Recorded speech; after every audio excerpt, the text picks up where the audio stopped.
Hallo, ich bin Claudia. Ich bin der Jürgen. Es freut uns sehr, euch heute hier begrüßen zu dürfen in dem wunderschönen Donautal auf Schloss Bronnen. Auf geht's!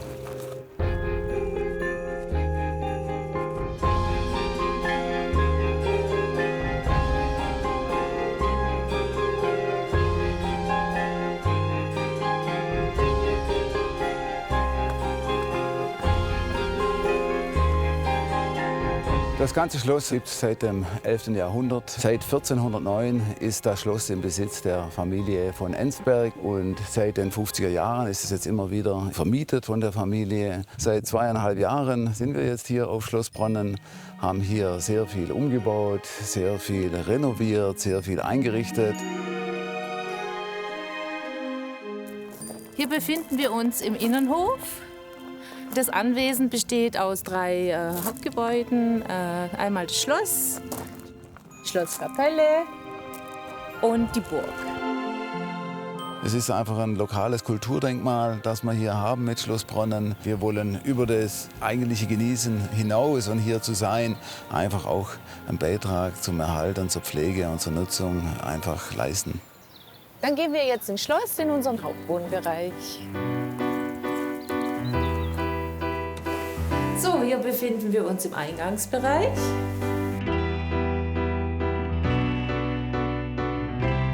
Das Besondere hier ist natürlich, dass wir hier mitten auf dem Fels gebaut sind oder stehen. Überall taucht der Fels wieder auf in den Gebäuden. Hier haben wir natürlich diese wunderschöne Treppe mit diesem schönen alten Geländer, ein wunderschöner Handlauf, der man hier hoch und runter gehen kann. Klar haben wir das alles hier natürlich frisch gestrichen, zum Teil musste man etwas ausbessern. Klar, die Struktur selber haben wir nicht verändert, aber haben sehr darauf geachtet, dass alles wieder frisch aussieht, wieder neu aussieht. Viele Holzböden haben wir abgeschliffen, dass auch die wieder frisch sind und so halt ein schönes Ambiente geschaffen.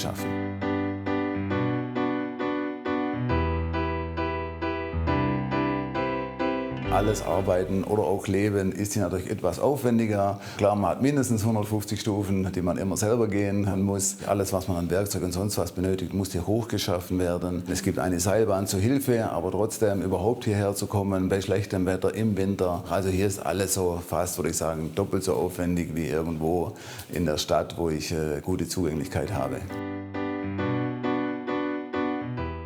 Da habe ich meine Tochter beauftragt, die Olivia, einfach was Buntes hier reinzubringen. Und sie hat hier ganz tolle Bilder gemalt.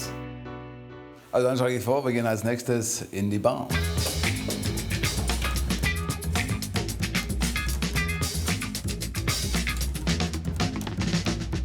Hier sind wir natürlich sehr gerne mit Gästen. Man hat den Kaminofen, es ist hier schön warm und gemütlich immer auf den Sofas. Also das ist doch ein sehr schöner Aufenthaltsraum für uns und für unsere Gäste. Die Möbel stammen teilweise aus Villenauflösungen. Die Bar, das war so ein Herzstück, was hier rein muss. Und jetzt brauche ich aber irgendwas richtig Passendes und vielleicht finde ich, und ich habe gesucht, vielleicht einen halben Tag und habe diese Bar mit diesen tollen Barhockern im gleichen Stil wie die Sofas entdeckt. Man braucht ja immer einen Transporter, wo man durch den Wald kommt, also am besten ein Allradgefährt, um überhaupt dann oben an die Seilbahn hinzukommen. Es gibt eben dann die Seilbahn, wo man alles aufhängen kann, wo man bis zu 300 Kilo circa ranhängen kann und hier rüber transportieren. Insbesondere die Öfen waren natürlich da, sage ich mal, das Highlight an Gewicht, was hier rüber musste. Aber ja klar, jeder Tisch, jedes Sofa, jeder Schrank wurde auf diesem Weg hier rüber transportiert.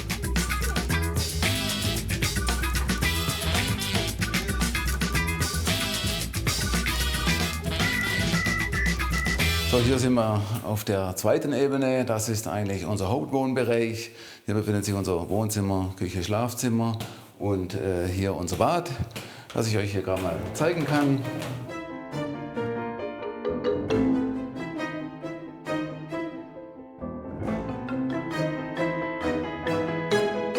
Hier hat einer der Vorgänger ein sehr interessantes Design gewählt mit einer schwarzen Badewanne und goldenen Griffen und auch mit diesen schwarz-goldenen Fliesen und dann wieder etwas hellere Fliesen. Also ein etwas Special Design, das sich hier jemand ausgedacht hat, aber es ist alles funktional. Wir haben hier eine Trinkwasserversorgung, die läuft über eine Quelle, die unten im Tal sich befindet. Also gut 120 Höhenmeter weiter unten, davon wird es gesammelt in der Wiese, wird dann dort gereinigt, filtriert und dann hier hochgepumpt. Und das Abwasser läuft wieder unten ins Tal runter in eine Grube, wo es dann entsorgt wird über die Kläranlage.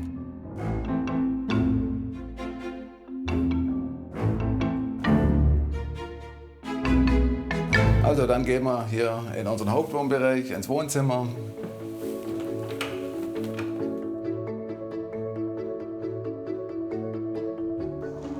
Hier auch wieder ein Mix aus modern und alt, farblich auch nicht zu bunt. Ich bin da ein bisschen ruhiger geblieben.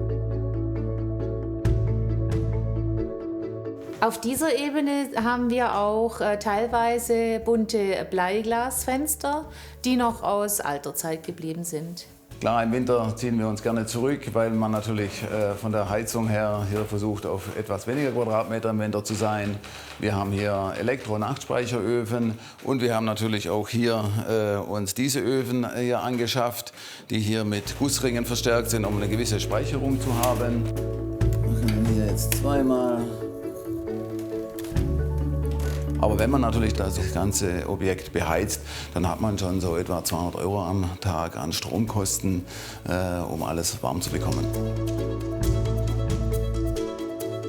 Hier ist nun ein Bild dieses Brandes an Weihnachten 1946. Da ist also der Dachstuhl komplett ausgebrannt. Klar, das war natürlich kurz nach dem Krieg. Die Feuerwehr tat sich natürlich sehr schwer. Viel Equipment hat natürlich nicht funktioniert. Und klar, bis man überhaupt erst hier ist und überhaupt erst jemand informieren kann. Und ja, die Donau ist doch ein Stück weit weg als nächste Wasserquelle hier. Das war damals ein schwieriges Unterfangen. Es wurde dann später von der Familie von Enzberg dann der Dachstuhl wieder neu aufgebaut, das Schloss wieder instand gesetzt und funktioniert natürlich jetzt heute auch wieder gut. Ja. Ja, das hier sind unsere Fernsehsessel. Die lassen sich wunderschön einstellen, alle Positionen, haben als weiteres Highlight eine Sitzheizung, das doch immer wieder mal notwendig ist hier im Winter. Da kann man also einwandfrei Fernsehen schauen oder sich gut unterhalten oder auch einen schönen Mittagsschlaf vor dem Ofen abhalten und das ist einfach sehr schön. Als nächstes gehen wir in die Küche.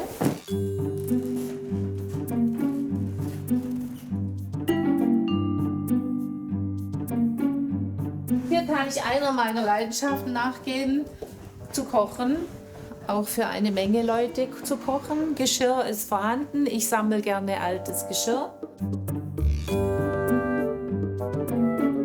Töpfe auch in allen Größen, natürlich nur für 2 Personen und dann auch wieder für mehrere Personen. Also ich habe schon für 70 oder 80 Personen gekocht, mehrgängiges Menü.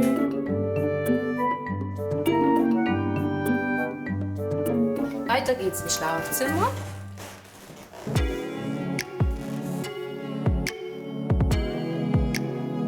Also hier befinden wir uns jetzt im Schlafzimmer und hier haben wir es in Grün und Gold gehalten.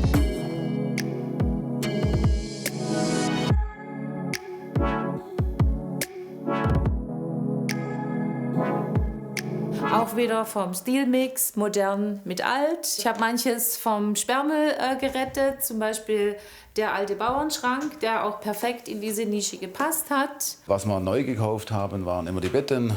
Es schläft sich auch sehr gut hier. Er hat auch eine sehr spezielle Geräuschkulisse. Man bekommt natürlich sehr viel mit von draußen, von der Natur. Aber ansonsten eigentlich absolute Ruhe. Also wirklich sehr schön. Hier können wir auch einen wunderbaren Blick genießen. Raus auf die große Wiese. Da unten sieht man auch das Häuschen, wo die Wasserquelle, wo das Wasser gesammelt wird und dann hier hochgepumpt wird. Weiter geht's in den Rittersaal.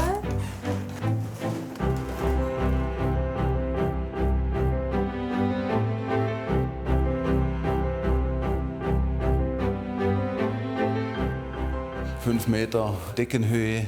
Bis zu 50 Leute können hier gemeinsam dinieren und haben hier auch schon gemeinsam diniert. Hier haben wir sehr viel hergerichtet in diesem Raum. Wir machen die Wände einfach nicht mehr so schön, war doch vieles abgeblättert, gerissen, muss man viel machen. Eben diesen Boden, den haben wir wieder aufgewertet und insgesamt alles auch eingerichtet. Auf Bilder haben wir eigentlich hier verzichtet, weil wir überall mit den großen Fenstern den wundervollen Ausblick nach draußen haben.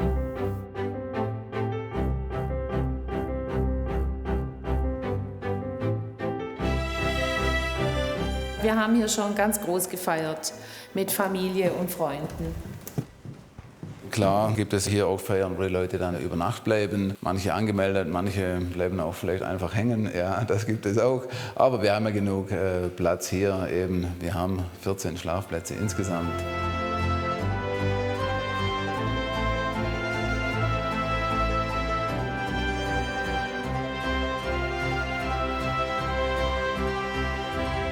Treppensteigen muss man halt können, ja. Also es gibt keinen Behindertenzugang oder behindertengerechten Zugang, sowas gibt es nicht. Man muss schon hochlaufen, egal welchen Alters man ist, sonst geht es leider nicht. Als nächstes gehen wir in die Kapelle, die auch ein Meditationsort sein kann.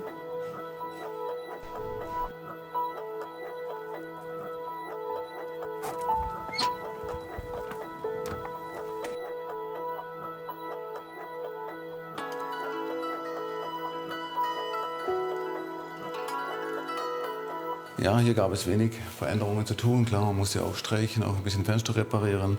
Ein paar Möbelstückchen haben wir hier auch gefunden, die hier gut reinpassen. Und sonst ist es für uns einfach ein sehr schöner Rückzugsort. Wenn wir hierher kommen, machen wir uns einmal hier im Tal bemerkbar, indem wir etwa 7-mal läuten. Ich kann das gerne mal kurz vorführen.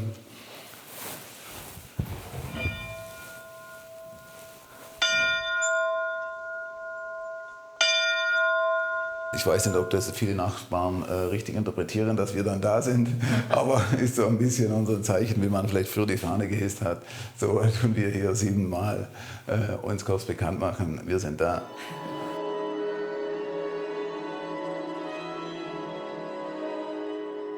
Gut, dann gehen wir vor auf den Aussichtspunkt.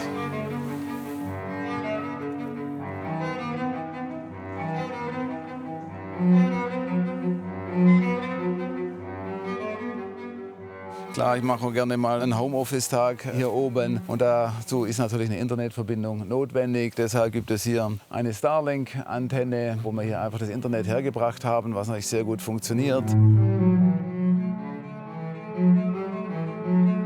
Jeder, der hier eine Zeit verbracht hat, hat hier was Positives dazu beigetragen. So wollen wir auch was Positives dazu beitragen, auch die ganze Sache in einen vernünftigen Zustand zu bringen und auch zu erhalten, sodass es auch eben für den Nachmieter oder wer auch immer die nächsten Jahrzehnte und Jahrhunderte hier seine Zeit verbringen mag, dass man sagt, okay, diese Periode hat halt vielleicht das gebracht, jemand anders hat vielleicht die Seilbahn gebracht.